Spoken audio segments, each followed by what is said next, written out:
नमस्कार दर्शकों, स्वागत है आपका हमारे चैनल सीक्रेट ऑफ लाइफ पे। आज की वीडियो धनु राशि के लिए 2023 के परिप्रेक्ष्य में बहुत इंपॉर्टेंट रहने वाली है, क्योंकि इसमें जो दो सबसे पॉजिटिव चीज हैं जो 7.5 के बाद आपका लाइफ बदल सकती है 2023 में, वो दो बहुत ही योग कारक प्लैनेट जो आपके लाइफ को बहुत प्रभावित करेंगे 2023 में। और जिस दो प्लैनेट से आपको काफी ज्यादा उम्मीद है वो बन रहे हैं शनि और गुरु। जो मैं देख पा रहा हूं ये शनि और गुरु क्या पॉजिटिव परिवर्तन आपके 2023 में ला सकते हैं, क्योंकि एक तो ये सबसे पहले बहुत इंपॉर्टेंट प्लैनेट बनते हैं। गुरु आपके लग्नेश बनते हैं और 4th हाउस सुख भाव के मालिक बनते हैं। लैंड, प्रॉपर्टी, वाहन, माता का सुख, लग्जरियस लाइफ, ये सब चीजें यहां से देखी जाती है। इसके लॉर्ड गुरु और लग्नेश गुरु, तो गुरु बहुत ही इंपॉर्टेंट प्लैनेट है और इनकी स्थिति बहुत ही अच्छी 2023 में, लेकिन बहुत अच्छा प्रभाव नहीं कर पाए 7.5 के कारण। तो इन दोनों ग्रहों से क्या क्या आपको पॉजिटिविटी दिख रही है 2023 में, और कैसे इन दो ग्रहों के माध्यम से आप अपने लाइफ में 2023 में आगे बढ़ सकते हैं, उस पर इस वीडियो में चर्चा करेंगे। आप वीडियो क्यूट मत करिएगा। देखिए, सबसे पहले जो 7.5 है, 7.5 ने आपको कितना लॉस दिया है फाइनेंशियली।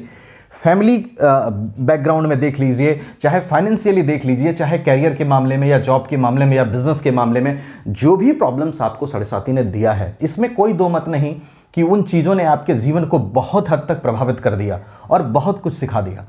लेकिन अब आपके लिए जिंदगी में क्या है, लाइफ में एक चैप्टर जब बंद होता है दूसरा चैप्टर खुलता है। 7.5 कोई ऐसी चीज नहीं है जो पूरी जिंदगी चलती रहती है। तो you have to come forward. अब आपको जो है पास्ट से निकलना होगा, अपने सोच का जो बैरियर है बैरियर तोड़ना होगा। जिस बैरियर में ये बातें आपके दिमाग में चली कि कोई दुनिया में अपना नहीं है और कुछ हमारा अच्छा नहीं हो सकता, कई लोग ऐसा कमेंट्स में लिखते भी हैं, तो मैं आपको कहता हूं आप उन चीजों से अब बाहर निकलिए। क्योंकि जो चीजें पॉजिटिव मुझे दिखाई दे रही है लंबे समय तक, इसमें हम शनि और गुरु दो ग्रह पे विशेष करके चर्चा करेंगे, क्योंकि बाकी ग्रह जो हैं वो लंबे समय तक नहीं रहते, राहु केतु रहते हैं, लेकिन बाकी ग्रह राशि को जल्दी जल्दी चेंज करते हैं। तो देखते हैं शनि गुरु के प्रभाव को। देखिए, सबसे पहले सैटर्न 7.5 को छोड़ निकल रहे हैं कुंभ राशि में 17 जनवरी को। उसके बाद पूरे साल ये कुंभ राशि में रहेंगे। तो सबसे पहले जो शनि का प्रभाव है उसमें जो नेगेटिविटी खत्म होती हुई दिख रही है। एक तो फाइनेंशियल कंडीशन को लेकर अगर ज्यादा प्रॉब्लम शनि कर रहे थे, कैरियर में, प्रोफेशन में अगर आपके खिलाफ कॉन्स्पिरेसी हो रही थी, फैमिली में आपको कोई सुनने और समझने वाला नहीं था, डिप्रेशन, एंजाइटी आपको चल रही थी, तो ये सारी चीजें या तो खत्म होती हुई या बिल्कुल कम होती हुई दिखाई दे रही है, क्योंकि 7.5 आपकी सबसे पहले खत्म हो रही है। दूसरी चीज जो शनि के इफेक्ट से नया परिवर्तन दिखाई दे रहा है वो ये है कि शनि 3rd हाउस में बैठे हैं।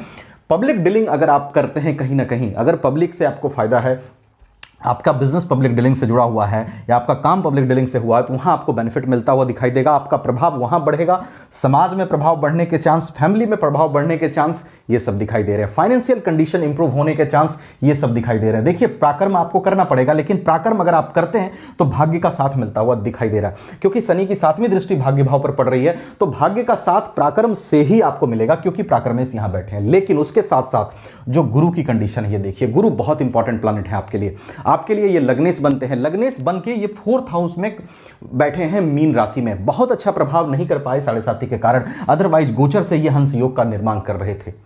अब जब 17 जनवरी को 7.5 खत्म होगी, सैटर्न का नेगेटिव इफेक्ट देखिए, जब सैटर्न 7.5 में अपना नेगेटिव इफेक्ट डालते हैं तो निश्चित रूप से बाकी ग्रह के पॉजिटिव इफेक्ट को भी मिलने में प्रॉब्लम होने लगती है, क्योंकि शनि अपना प्रभाव बहुत तीव्र कर देते हैं। अब जब 7.5 खत्म होगी तो निश्चित रूप से गुरु के भी प्रभाव में इंप्रूवमेंट आएगी। तो गुरु यहां पे हंस योग का निर्माण कर रहे हैं। 22 अप्रैल तक गुरु यहां रहेंगे। गुरु की दृष्टि आपके 8th हाउस पर, 10th हाउस पर और 12th हाउस पर। गुरु से आपको जो बेनिफिट है, एक तो प्रोफेशन में गुरु की दृष्टि, आपके प्रोफेशन में, कैरियर में अगर जॉब नहीं है जॉब मिलने की संभावना, अगर जॉब है तो प्रमोशन की संभावना बढ़ेगी, बिजनेस कैरियर है तो बिजनेस में ग्रोथ होने की संभावना बढ़ेगी, अगर आप बिना काम के बैठे हैं तो काम मिलने की संभावना आपके लिए पूरे 2023 में है, क्योंकि गुरु की दृष्टि यहां बनी रहेगी और 7.5 खत्म हो जाएगी। दूसरा, गुरु की दृष्टि 22 अप्रैल तक यहां रहेगी, तो कष्टों से, परेशानियों से गुरु बचाई रखेंगे, कम करेंगे। और गुरु की दृष्टि 12th हाउस पे आपके खर्च को, एक्सपेंसेस को भी बैलेंस करके गुरु चलेंगे। उसके बाद 22 अप्रैल के बाद गुरु मेष राशि में यहां आ जाएंगे, आपके शिक्षा के लिए, आपके संतान के लिए, आपके प्रेम लव रिलेशनशिप के लिए ये गोचर बढ़िया होगा। 22 अप्रैल के बाद संतान से संबंधों में सुधार, संतान से लाभ की प्राप्ति, उसके साथ साथ आपके स्टडी में आपको बेहतर होगा और प्रेम संबंधों में अगर दिक्कत चल रही है तो वहां परेशानियां कम पड़ेगी। यहां बैठे गुरु 22 अप्रैल से फिर आपके पूरे साल यहां बैठेंगे। यहां बैठे गुरु नवम भाव पे दृष्टि डालेंगे, लाभ भाव पे दृष्टि डालेंगे और व्यक्तित्व पे दृष्टि डालेंगे, फर्स्ट हाउस पे। भाग्य का साथ आपको गुरु दिलाएंगे, इनकम में वृद्धि गुरु कराएंगे, क्योंकि गुरु की दृष्टि इनकम हाउस पर होगी और गुरु की दृष्टि लग्न पे पड़ेगी। तो निश्चित रूप से गुरु जो है आपके व्यक्तित्व को बढ़िया करेंगे, आपके पर्सनालिटी को बढ़िया करेंगे, जो भी स्ट्रेस एंजाइटी है उसको और कम करेंगे, आपके सोचने के लेवल पर बैलेंस लाएंगे, क्योंकि गुरु बुद्धि, विवेक, संस्कार, चरित्र, एक अच्छी सोच, एक अच्छी पर्सनालिटी के कारक ग्रह होते हैं। ये सब चीज गुरु देते हैं। अच्छा कैरेक्टर गुरु देते हैं, अच्छी मेंटलिटी को गुरु डेवलप करते हैं और विवेक बुद्धि को सही करके भय, चिंता, संशय ये सबसे मुक्त करने वाले गुरु ग्रह होते हैं। क्योंकि गुरु का मतलब ही होता है, गु मतलब अंधकार, रू मतलब प्रकाश, जो अंधकार से प्रकाश की ओर ले चले, तो ये गुरु आपके लिए करेंगे। तो ये दो ग्रह, चूंकि अब देखिए 7.5 में जितनी निगेटिविटी हुई, उस निगेटिविटी से निकलने के लिए मैंने कोशिश की कि आपको जो भी पॉजिटिविटी आपके लिए ये दो ग्रह से खास करके दिखाई दे रही है वो मैंने आपको बताया। बाकी इन दोनों ग्रहों की आपकी कुंडली में पोजीशन कैसी है, बाकी ग्रहों की पोजीशन कैसी है, महादशा किसकी चल रही है, अंतरदशा किसकी चल रही है, अष्टक वर्ग की पोजीशन क्या है, षटबल में ग्रहों की स्थिति क्या है, सभी चीजों पे आपका प्रेडिक्शन निर्भर करता है, सिर्फ ये दो ग्रह पे नहीं करता। अगर आप सारी चीजें डिटेल में जानना चाहते हैं तो अपनी कुंडली एनालिसिस जरूर कराइएगा। अगर आप आगे बढ़ना चाहते हैं और लाइफ में या फिर प्रॉब्लम में हैं तो अपनी कुंडली एनालिसिस जरूर कराइएगा। अगर आप हमसे कराना चाहें, आपको वीडियो डिस्क्रिप्शन में व्हाट्सएप नंबर मिल जाएगा, कहीं और कराना चाहें करा सकते हैं। वीडियो अच्छी लगी हो लाइक शेयर करके चैनल को सब्सक्राइब जरूर कर लीजिएगा। Thank you so much.